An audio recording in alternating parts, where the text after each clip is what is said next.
Hello, my name's Annette J. Beveridge and I'm a writer, but more importantly, I'm a nature lover. And I wanted to share some of my thoughts and feelings about the natural world and how important it is that we try to live a more balanced way with nature.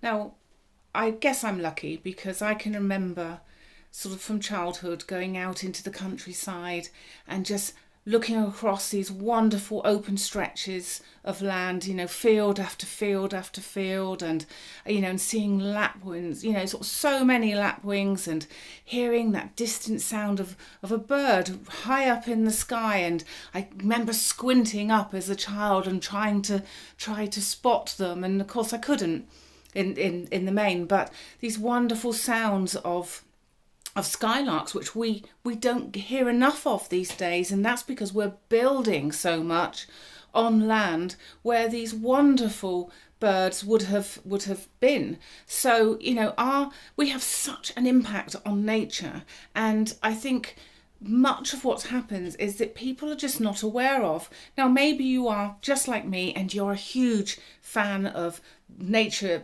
generally, or maybe it's not something that you've really been interested in.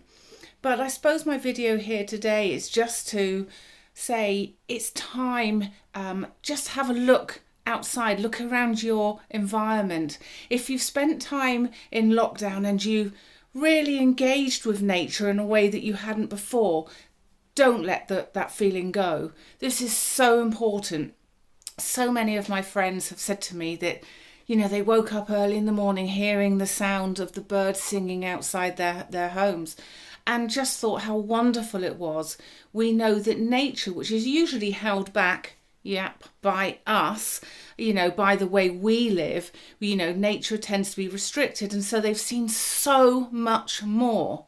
I think here in Salisbury we had an otter running through the town centre. This just doesn't happen.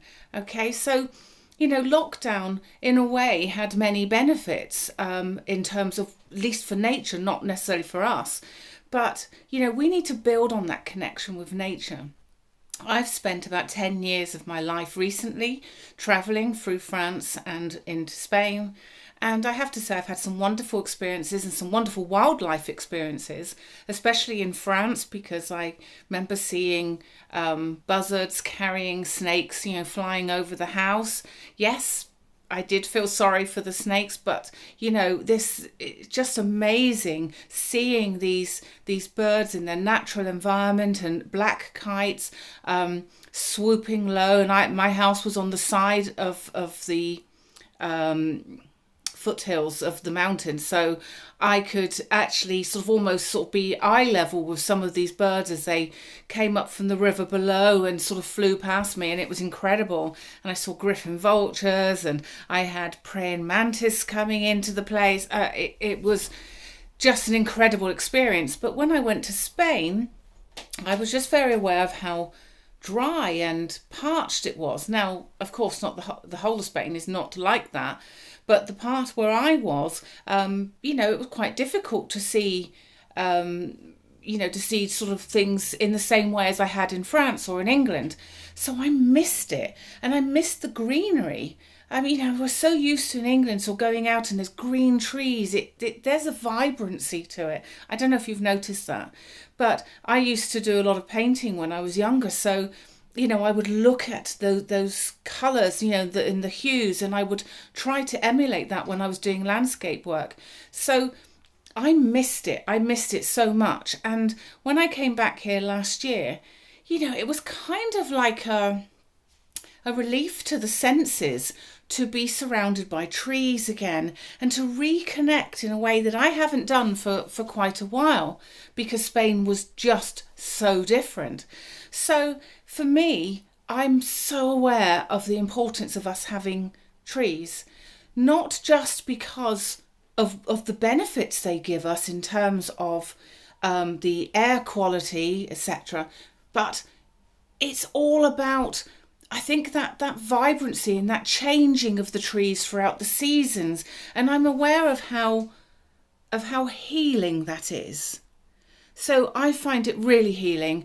And I think if one good thing comes out of one person decides to go for a walk and to experience the joys of nature, or being in the countryside, or just that little walk, or sitting by a river, and actually feels that sense of peace, I feel that I would have done something good for the day.